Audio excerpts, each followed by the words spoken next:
In the clandestine corridors of organized crime, one name has consistently emerged as a compelling enigma: Carlos Marcello.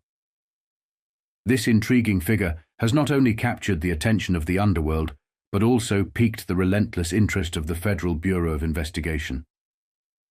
As we embark on this narrative journey, we will navigate through the murky waters of Marcello's life, where shadows and secrecy shroud every step, and where law enforcement's pursuit of truth collides with the hidden realities of the criminal underworld.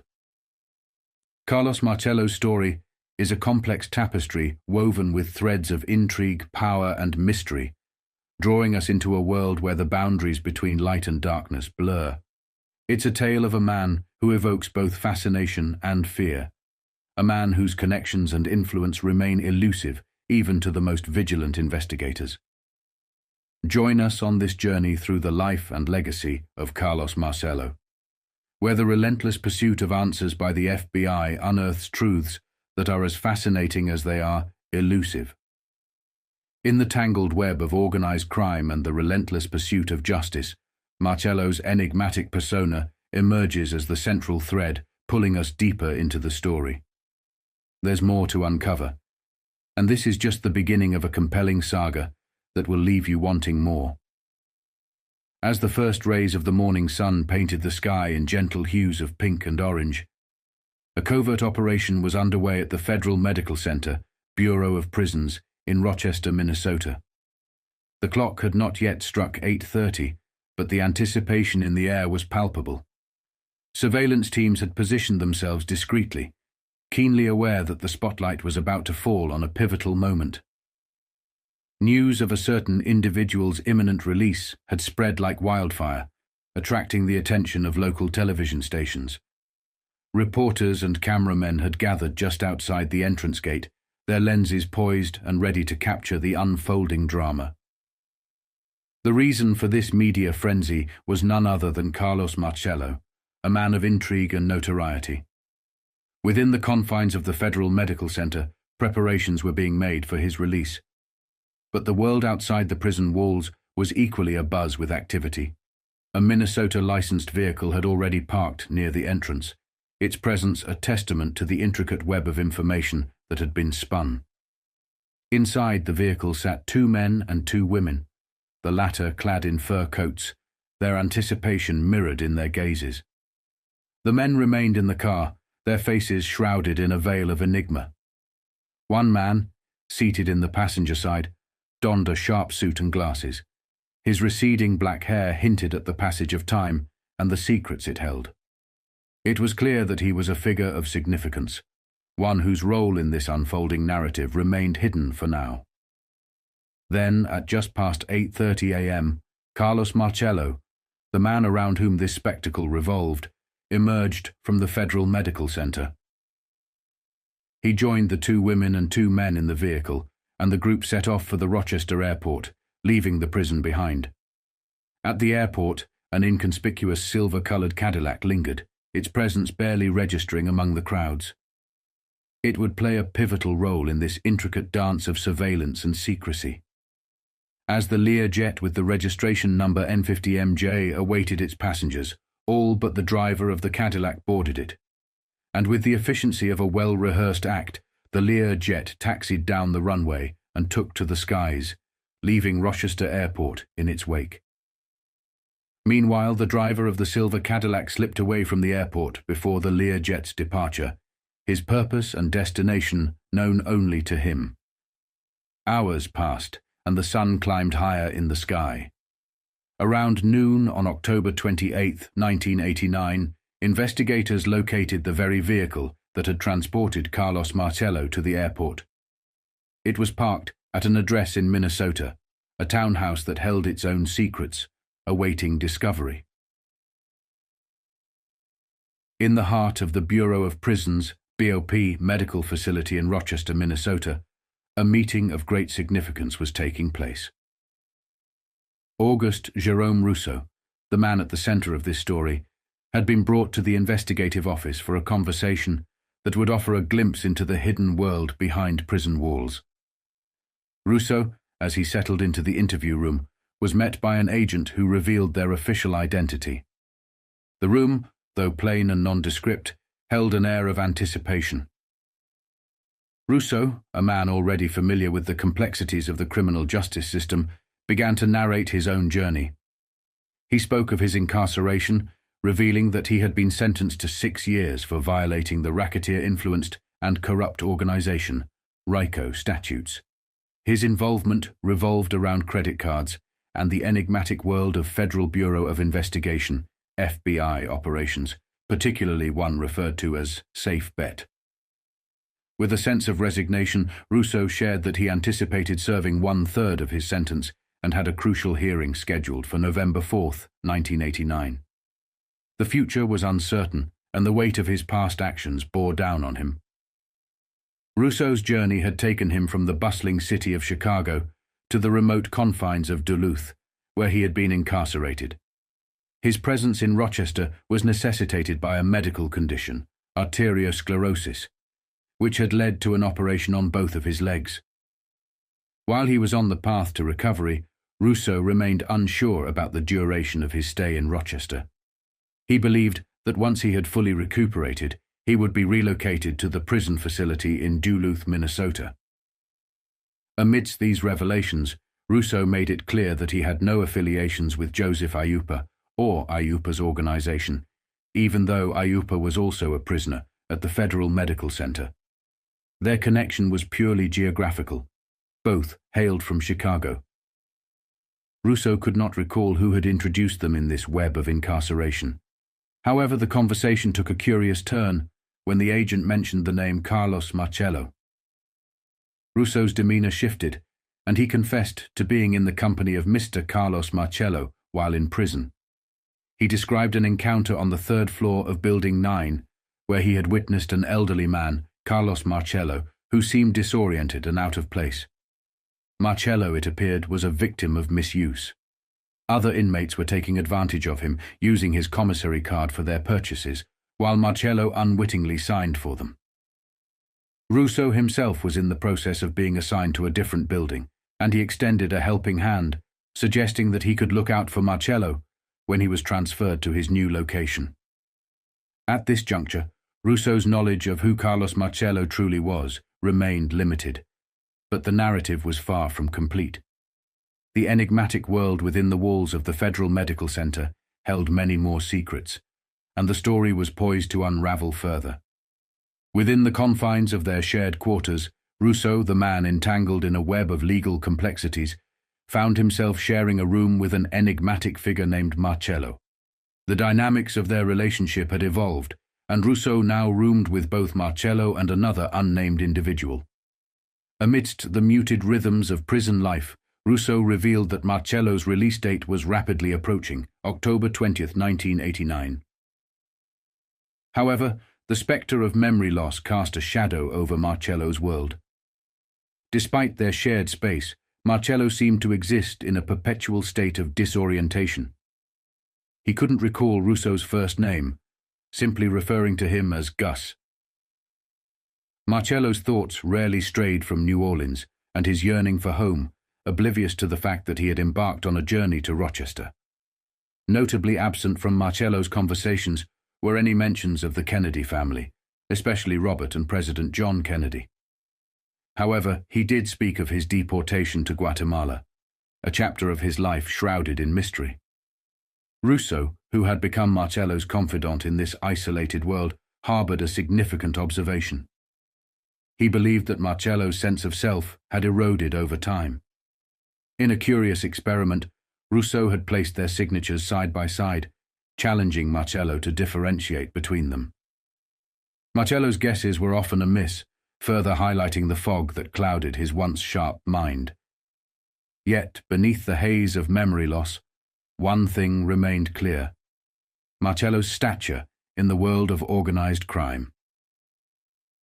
Russo knew that Marcello was a figure of immense wealth and importance within criminal circles.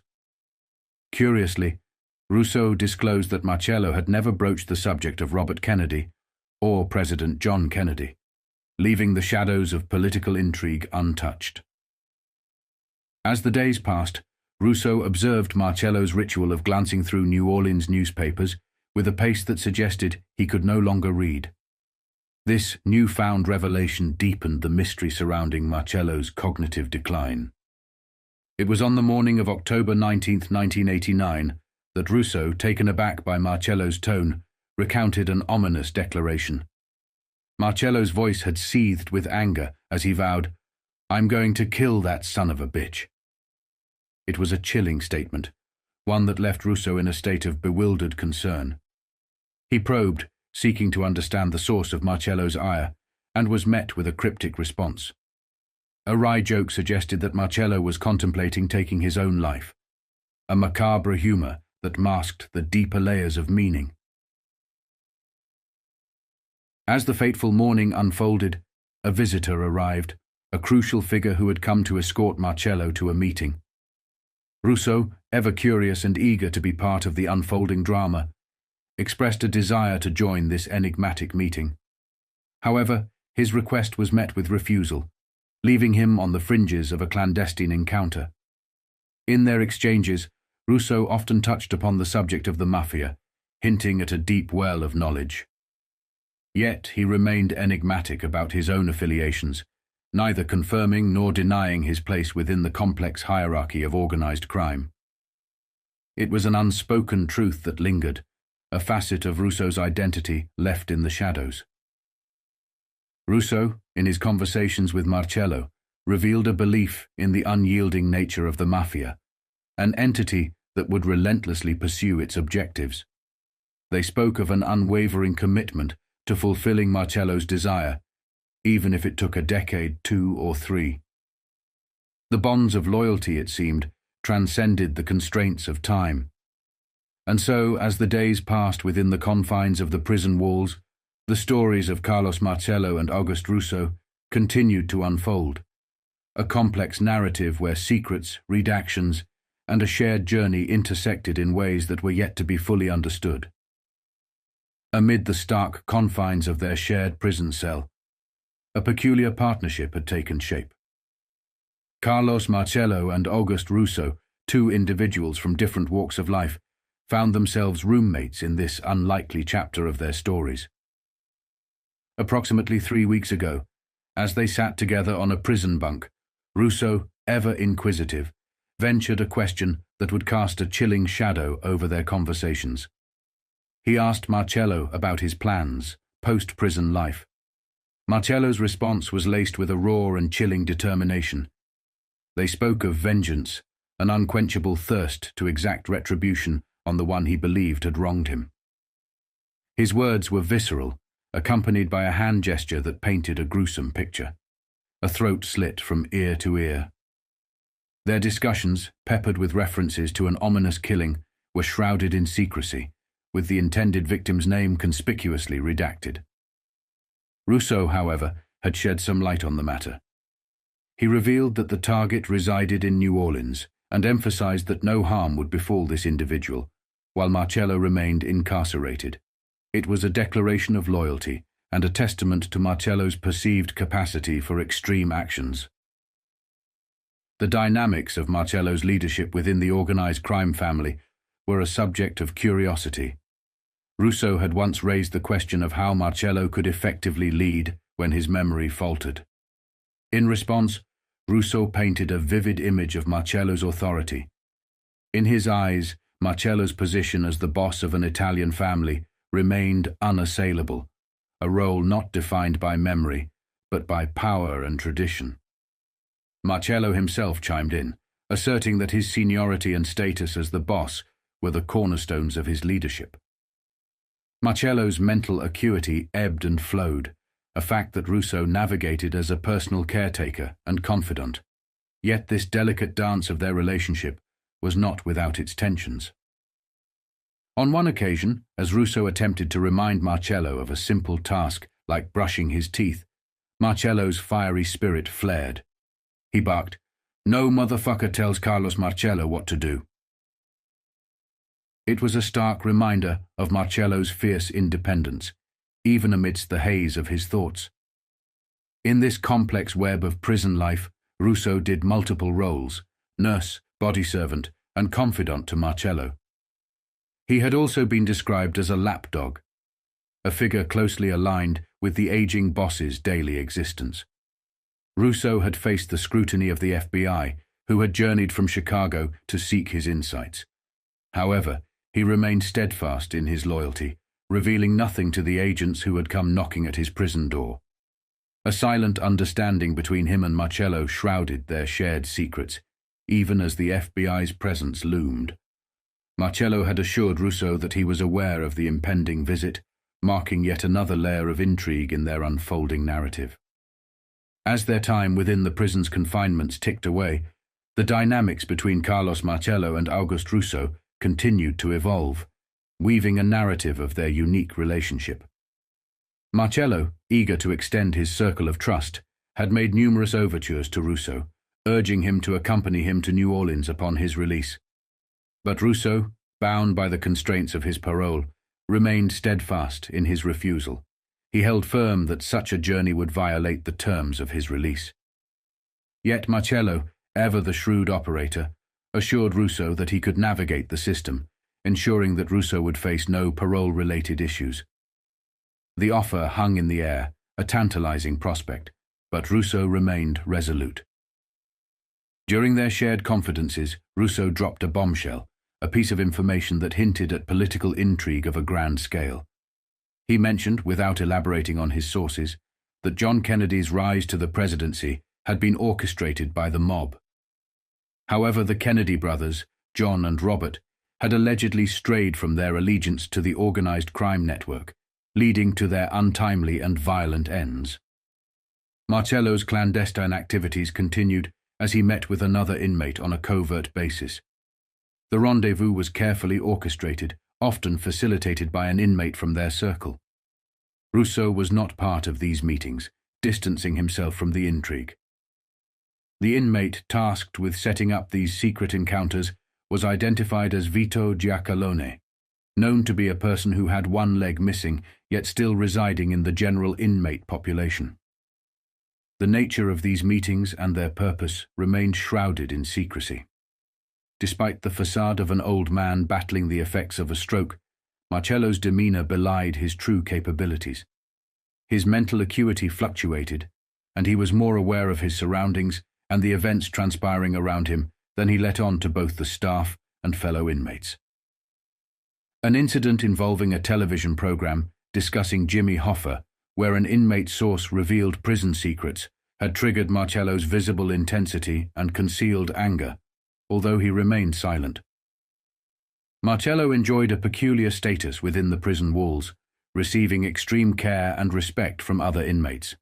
His departure from the prison was scheduled for Friday, October 20th, 1989, a departure that would take place in a private jet, adding another layer of intrigue to this unfolding tale. Within the confines of their shared cell, Auguste Russo grappled with a heavy burden. His awareness of the impending doom that awaited the man whom Carlos Marcello sought to eliminate. His sympathy for this unnamed figure weighed on him, evident in his somber gesture of a throat-cutting motion, a chilling symbol of the impending tragedy. Their conversations, enigmatic and laden with redacted details, delved into matters of life and death, and their discussions often circled back to the act of taking lives, referred to as judging. Marcello's views on problem-solving leaned towards the macabre, with a recurring theme, eliminating individuals. For him, the solution to a problem was often couched in terms of death. In one chilling conversation, inmates debated how to react if their daughters dated individuals of a different race. Marcello's response was unequivocal: put him in the ground. It was a testament to his ruthless outlook, a stark reminder of his propensity for violence. Recent events had stirred Marcello's anger. The release of 2 Jewish rabbis who were fellow inmates for a Jewish holiday had left him incensed. Marcello, with his wealth and influence, believed he should have been granted a similar privilege. His frustration at being unable to wield his financial power as effectively as political connections was palpable. He even went as far as to suggest that the rabbis be disposed of, pointing to a small rise of land in the prison, a veiled threat. Marcello, a man shrouded in mystery, seldom uttered names or specific details of his involvements. His plans for freedom were in motion. He anticipated being picked up by a figure known as Dot, along with Dot's secretary. Russo had been tasked with ordering clothing for Marcello, though the selection was intentionally low-key. A pale brown jacket, dark brown pants, a beige sweater vest, a pale yellow shirt, and brown-reddish shoes had been procured. An overcoat and a hat awaited Marcello in the car upon his release. Their exit from Rochester was set to be an affair of discretion, with plans for a private jet to facilitate their departure. As the moment of his release approached, Marcello sought to contact his attorneys, entrusting Russo with their names. The wheels were in motion, and Marcello's enigmatic journey was about to reach its next chapter. Carlos Marcello's presence cast a distinct aura within the prison walls. As he strolled past a bench in the compound, fellow inmates swiftly vacated, leaving it empty in case he decided to sit. The same reverence was extended to him in the TV room, where even those typically abusive to other inmates and staff treated him with the utmost respect. Marcello's behavior, however, often shifted without warning, to be continued.